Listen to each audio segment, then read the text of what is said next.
Welcome to Fulcrum Intel Digest, the podcast. You know, it's easy for our global attention to get laser-focused on conflicts like Gaza and Ukraine, and for good reason. Those situations are heartbreaking and critical. Absolutely. They dominate the headlines. But here's a surprising fact that often gets overlooked, and it's a crucial starting point for our deep dive today. Africa is currently facing the world's largest displacement crisis in Sudan.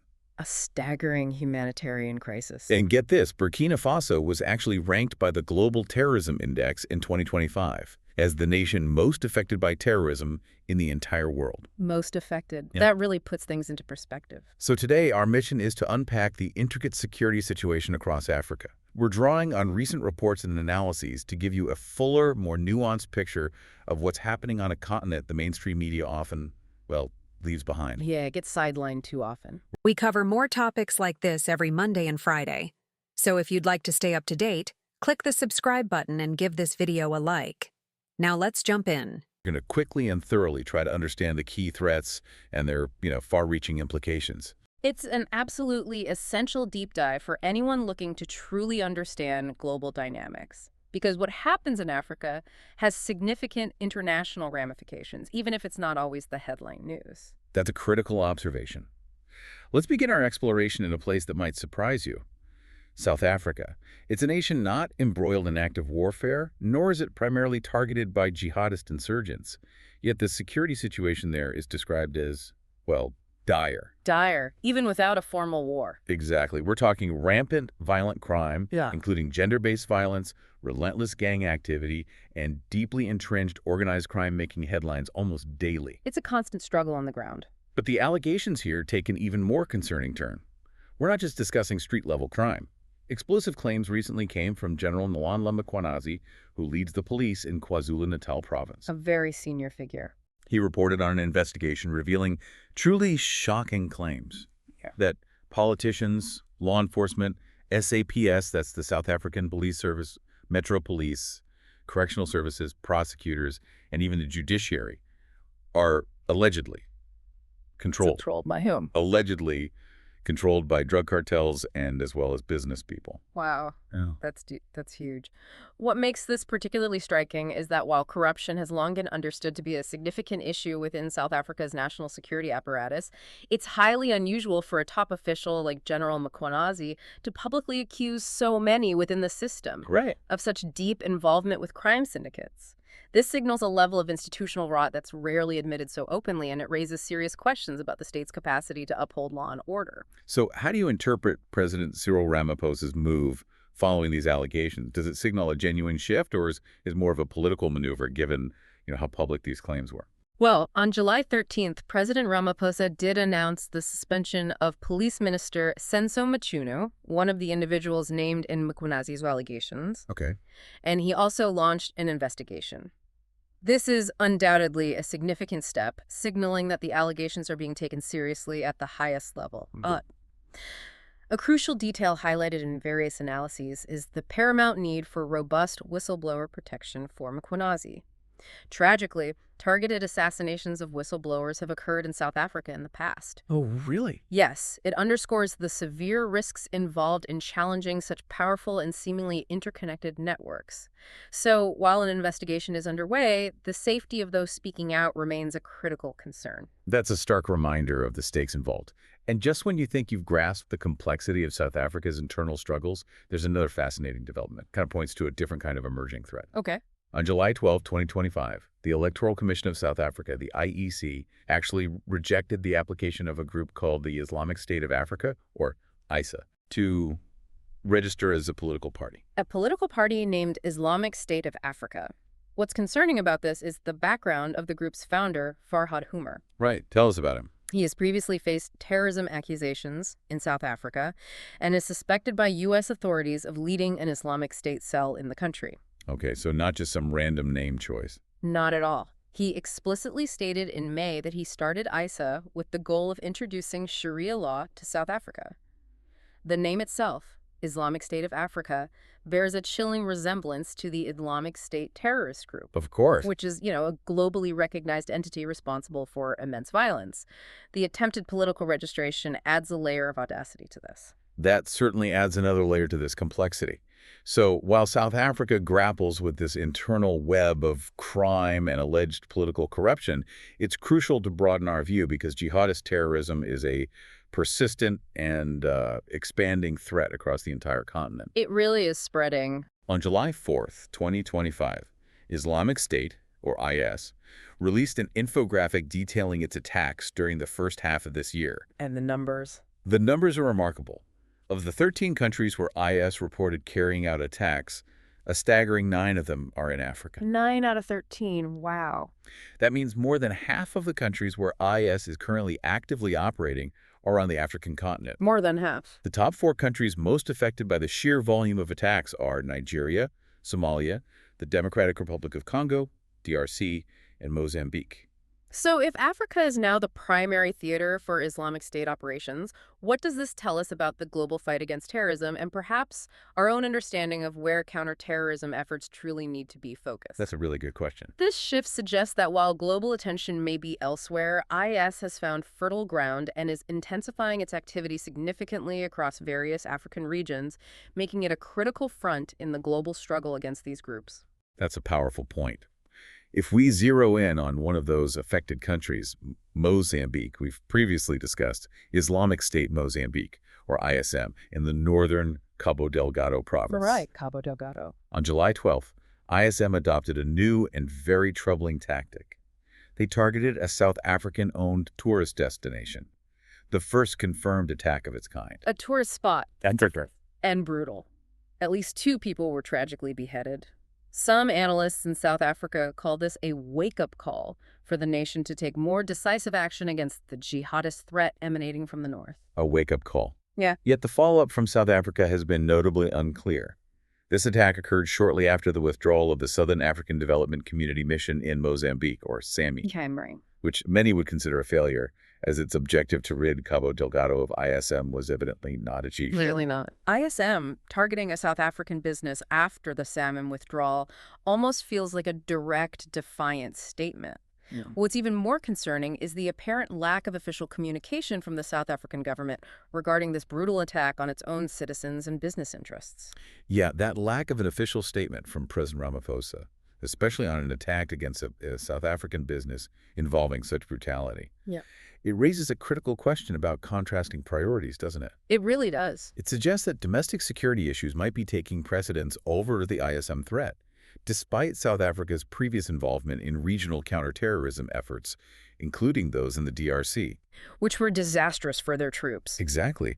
And one could argue, Mozambique isn't South Africa's direct concern due to geographical distance, maybe? Some do make that argument. Yet the country has actively intervened at the International Court of Justice, ICJ, against Israel, a country on another continent entirely. It illustrates the complex and sometimes, contradictory nature of national security priorities. It certainly forces us to consider the underlying motivations and political calculations behind such decisions. Beyond Islamic State, though, we also need to keep a close eye on al-Qaeda's formidable branch in West Africa. JNI. Jama Nusrat ul-Islam was al-Muslimin, or JNIM. They continue to launch widespread attacks across Mali, Niger, and Burkina Faso. And these attacks are having tangible international ramifications, right? In May of this year, images widely circulated on social media. The hostage images? Reportedly showing Chinese hostages taken by JNI from sites in Mali and Niger. We know China has significant investments in African economies, particularly in infrastructure development. Exactly. The clear implication here is that JNIM could very well be using these hostages as leverage, potentially to try and force China out of the Sahel. Wow. This is a stark example of the international economic consequences of jihadism in Africa, extending far beyond the immediate conflict zones to impact global players and their strategic interests. The Sahel really remains a major hotspot for this kind of activity. On June 19, 2025, a large-scale attack in the tri-border region of Mali, Burkina Faso, and Niger involved over 200 gunmen on motorbikes. Over 200? Killing at least 34 soldiers. This illustrates the sheer scale and coordination of the threat these groups pose. And we're seeing concerning signs of spillover, too. On July 3rd, JNIM carried out multiple attacks in western Mali near the Senegalese border. So pushing towards the coast. Clearly illustrating their expansion into West Africa's coastal regions, or littoral West Africa. What's also been a unique development is that an official al-Shabaab website, al-Shabaab, being al-Qaeda's affiliate in East Africa, Right, Somalia mostly. they actually shared news of Janim's attacks, citing a desire to liberate Muslim countries that expel foreign forces and establish an Islamic Sharia system. That's a truly intriguing development. Why? Because analysts have previously suggested Janim seem to be moving away from central al-Qaeda, in terms of propaganda and direct command. Exactly. There seemed to be some distance growing. But this sharing by al-Shabaab could signal otherwise, perhaps a re-strengthening of alliances or maybe just a coordinated propaganda effort across al-Qaeda's global network. It certainly prompts us to question the strategic alignment between these groups and whether we're seeing a more unified front. And the expansion threat is unequivocally alarming. A video circulated on July 12th showed alleged JNIM fighters in Nigeria. Nigeria, they haven't operated there before, have they? No, never before. And they explicitly threatened to expand their operations to Ghana, Togo, and Benin. This potential expansion into new territories should absolutely concern the entire international community. Definitely. From the complex dynamics we're seeing in the Sahel and Southern Africa, let's now pivot our attention eastward. Somalia continues to be a critical battleground for both Islamic State Somalia, ISS, and al-Shabaab, The main rivals there. with Shabaab also active in neighboring Kenya and Ethiopia. It's not just rural attacks either. Shabaab carried out a suicide attack on July 9th at a military base in Mogadishu, illustrating their capabilities in urban warfare.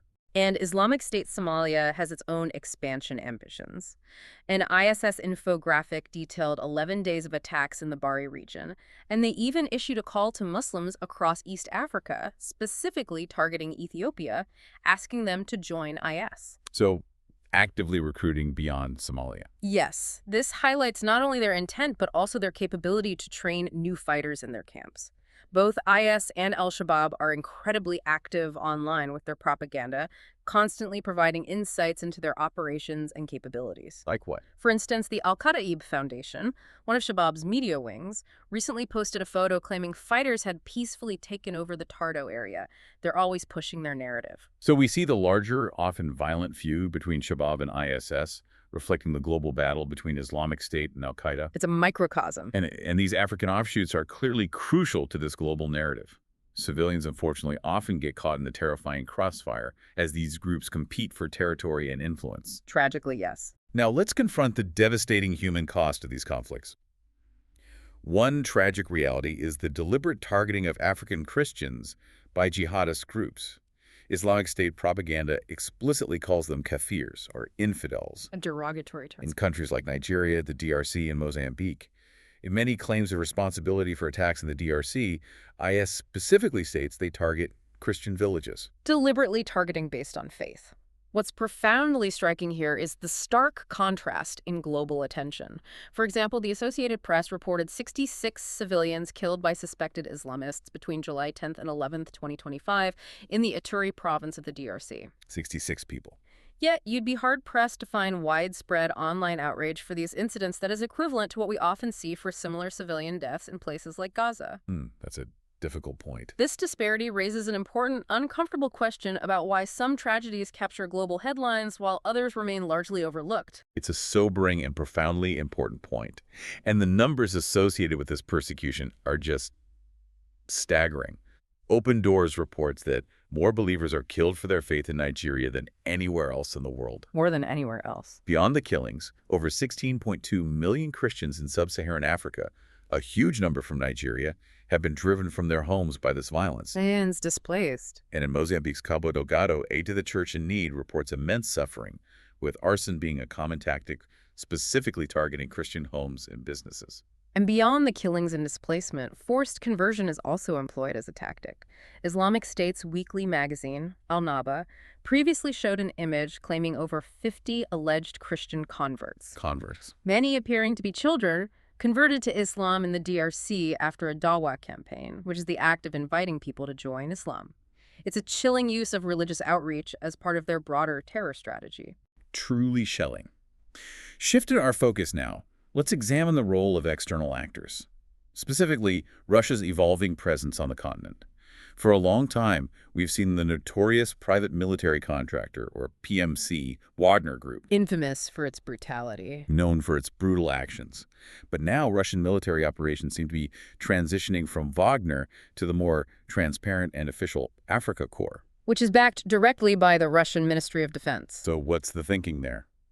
Well, the why behind this transition seems quite transparent. Russia is likely attempting to deflect from Wagner's widely documented war crimes and human rights violations by rebranding its military presence under the more official Africa Korps. Just a name change, then. That's the concern. The deep concern is that many former Wagner members are simply joining Africa Korps. This leads to fears that the same brutal tactics, including extrajudicial executions, massacres, and sexual violence, will simply continue under a new name. So same methods, different label. Potentially. For instance, Wagner announced its withdrawal from Mali on June 6th, but Africa Korps remained. And Wagner also continues to be active in the Central African Republic, protecting President Faustin Archange Touadéra and backing his third-term bid with no signs of withdrawal there.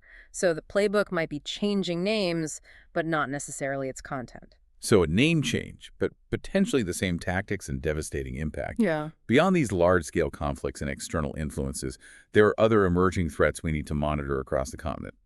Interpol reported in June that West Africa is emerging as a regional hub for online scam centers. Scam centers? Like call centers? Exactly. With Namibia identified as a notable and unusual location for this type of activity. Interesting. And also concerning, we're seeing a deepening migrant crisis. Alarm Fund Sahara reported on June 25, 2025, that thousands of people have been deported from Algeria to Niger, specifically near the village of Asamaka. Under harsh conditions, I imagine. Very harsh conditions since early 2025. The numbers peaked in April, overwhelming local reception facilities and highlighting severe safety threats to these vulnerable migrants. And then there's the pervasive issue of trafficking. The continent, unfortunately, is plagued by drug, weapons, and human trafficking. Here's a shocking anecdote.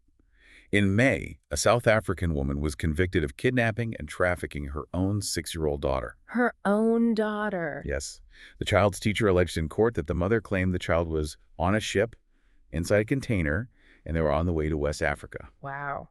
That reveals unusual human trafficking routes connecting South Africa and West Africa that definitely need monitoring and understanding. Absolutely. Indeed.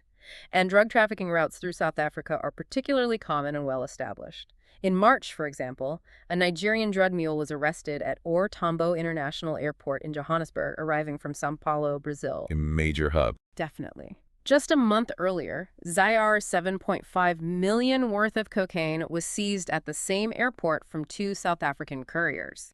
While South Africa isn't the only transit point for South American drugs, it serves as a prominent example of how these illicit global networks operate through the continent. So we've laid out a pretty complex, often grim, and undeniably interconnected picture of the security challenges facing Africa. Yeah. But what are the solutions? How do we move forward? That's the million-dollar question. There's no doubt there's an immense need for focused, motivated action, especially given Africa's incredible potential, its vibrant tourism, stunning nature, and diverse cultures. The how here seems to involve regional blocs and governments truly working together. Pooling resources, funding, expertise. Exactly. A central point highlighted in the analyses is that the primary obstacle standing in the way of a secure and prosperous Africa is, regrettably, corruption. It keeps coming back to that. It really does. To combat these threats effectively, the first crucial step is likely appointing the right people to positions of power. There are so many good people on the continent working every day to make it safer and better for all, and if they are in leadership roles, Africa could truly begin to achieve its full potential. And from a South African perspective, one model that has shown significant success is the cooperation between law enforcement and private intelligence and private security firms. And let's be crystal clear here. Yes. We are not talking about private military contractors like the Wagner Group. Those often make things worse. Absolutely critical distinction. Yeah. We mean legitimate private security and intelligence working with law enforcement.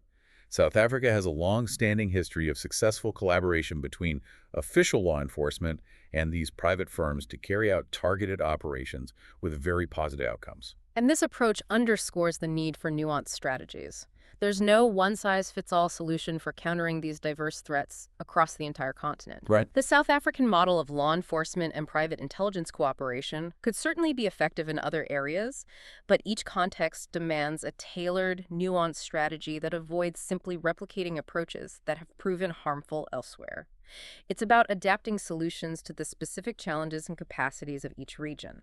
So to recap, we've covered the multifaceted and often interconnected security challenges in Africa, from deeply entrenched internal corruption and the rise of political extremism, To widespread jihadist activity, the tragic and often overlooked targeting of vulnerable populations. and the insidious influence of external powers like Russia. It really reiterates the profound importance of looking beyond mainstream narratives to truly understand the full scope of global issues.